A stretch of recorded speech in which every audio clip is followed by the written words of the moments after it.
जो लोग हमारी आवाज़ को सुन पा रहे हैं, ये मोबाइल के माध्यम से, सोशल मीडिया के माध्यम से तुगलकाबाद की तमाम आवाम जो मेहनत करती है, मजदूरी करती है, दुकान चलाते हैं, बिजनेस करते हैं, ठेला रिक्शा चलाते हैं, ऑटो चलाते हैं, ड्राइवरी करते हैं, प्लम्बिंग का काम करते हैं, किसी भी तरह से अपने खून पसीने की कमाई से अपने परिवार का, अपने घर का भरण पोषण करते हैं। आप सभी मेहनत कश भाइयों का मैं क्रांतिकारी अभिनंदन करता हूं, आपका बहुत बहुत स्वागत करता हूं। अभी जब मैं आपके बीच से मंच पर आ रहा था तो कई साथियों ने मुझे कहा कि मैं बेगूसराय से हूँ, किसी ने कहा समस्तीपुर से हूँ, किसी ने कहा सासाराम से हूँ, किसी ने कहा मोतिहारी से हूँ, सिवान से हूँ, किसी ने कहा बिहार से हूँ, किसी ने कहा लखनऊ से हूँ, गोरखपुर से हूँ, उत्तर प्रदेश से हूँ। देखिए, चुनाव तो अपनी जगह पे है, ये राजनीतिक व्यक्ति हैं, चुनाव लड़ रहे हैं, आपके बीच में जाकर के वोट मांग रहे हैं। हमारा क्या होता है ना, एक पंथ दुई काज होता है। एक तो चुनाव प्रचार भी हो जाता है, लेकिन इसी बहाने जो हमारे इलाके के हमारे नौजवान हैं, हमारे बुजुर्ग हैं, हमारी माताएं बहनें हैं, उनसे मिलने का मौका मिल जाता है। तो मैं आपके बीच में आकर सचमुच बहुत अभिभूत हूँ, आनंदित हूँ। अपनी बोली सुनने को मिलती है, अपनी आवाज़ सुनने को मिलती है। कई साल से दिल्ली में होने के चलते कई बार जो हमारा टोन है, जैसे हम लोग रॉ को रॉ ही बोलते हैं ना, तो हमारा टोन जो है सुनने को मिलता है और बड़ा अपनापन सा महसूस होता है। तो आप सब इस चुनावी सभा में पधारे हैं, मैं आप सबको दिल से आभार व्यक्त करता हूं। और जो हमारे प्रत्याशी हैं विदुरी जी, और जो कांग्रेस पार्टी के तमाम कार्यकर्ता और नेता हैं, ब्लॉक अध्यक्ष हैं, जो सम्मानित मंच है, उसको भी मैं आभार व्यक्त करता हूं कि आपसे रूबरू होने का, मुखातिब होने का मौका दिया है, इसके लिए इनका आभार व्यक्त करता हूं।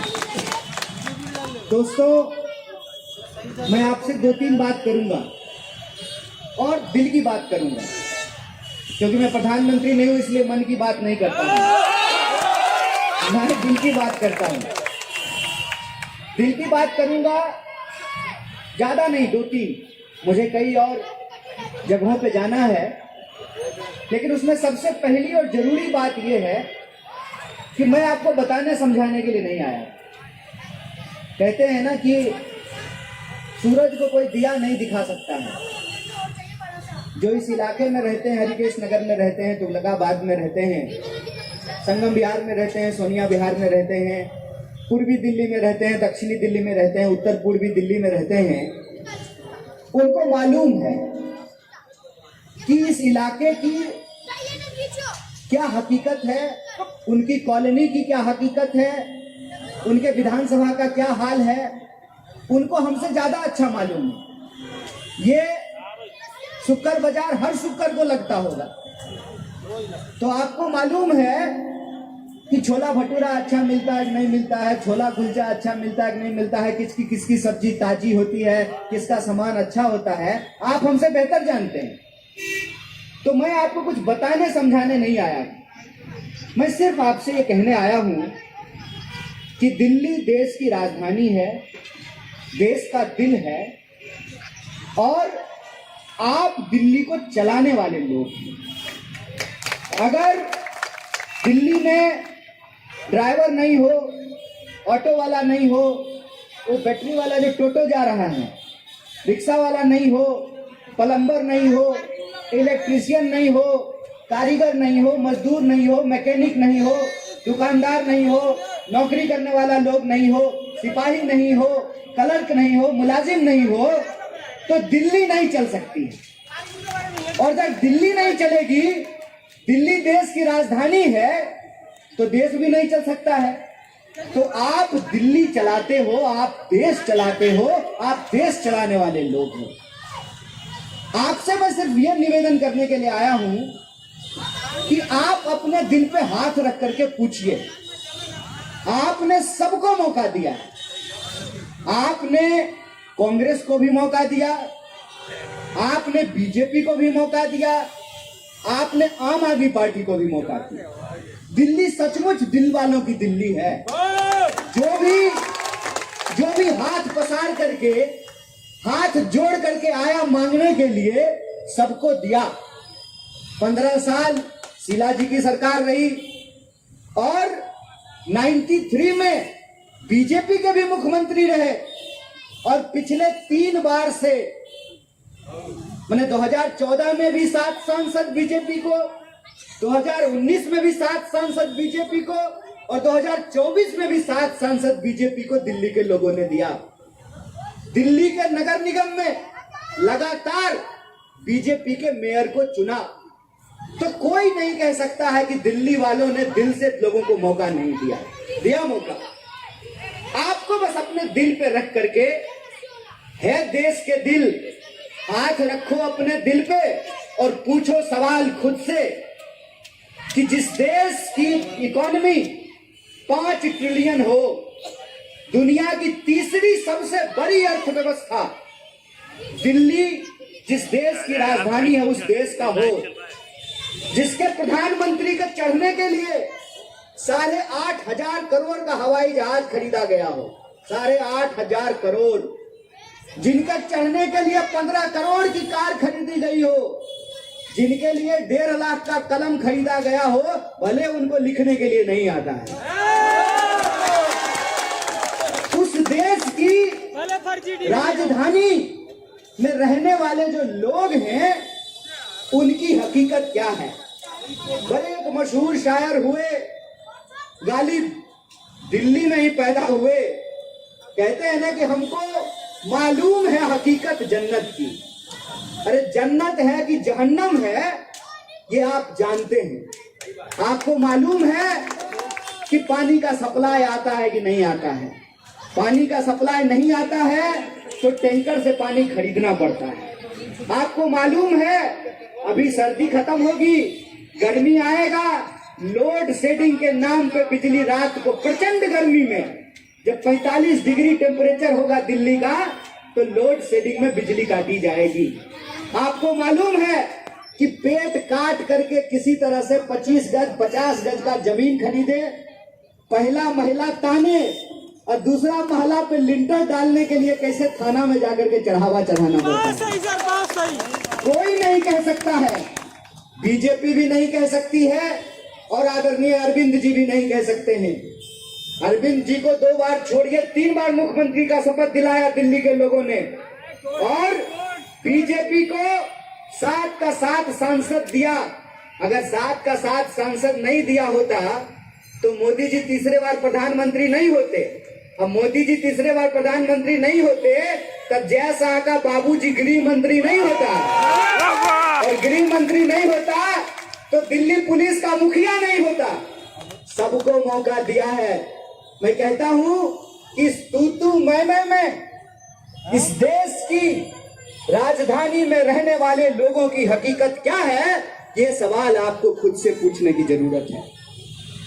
और अगर आपको लगता है कि 15 साल शीला जी का समय, 15 साल बीजेपी का समय और 10 साल का आम आदमी पार्टी का समय अगर आपने देख लिया है और उस हकीकत को जब आप समझ रहे हैं तो उस हकीकत के आधार पर ये निर्णय लीजिए। यही प्रार्थना, यही निवेदन मैं आपसे करने के लिए आया हूं। और दिल्ली को इस तू मैं की राजनीति से बाहर निकाल करके, तो हम लोग बचपन में खेलते थे राजा चोर मंत्री सिपाही,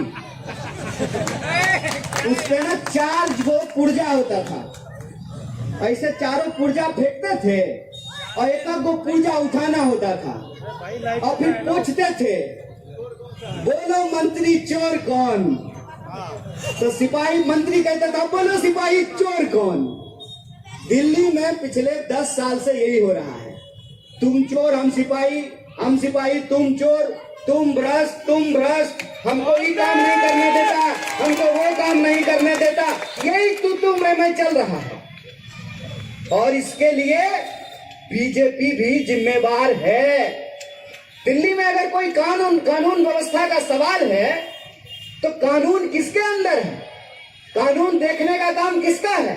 दिल्ली पुलिस का है। दिल्ली पुलिस का मुखिया कौन है? दिल्ली पुलिस का मुखिया जयशाह के पप्पा हैं, डैडी जी। और एलजी साइन नहीं करते हैं।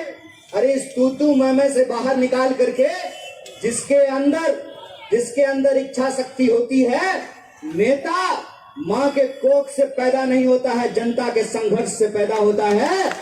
जो जनता के संघर्षों के बीच में खड़ा होता है, जनता उसको अपना समर्थन देती है, आशीर्वाद देती है। फिर नेता का इतना दम होता है कि किसी भी फाइल को वो पास करा सकता है, जनता का काम करा सकता है।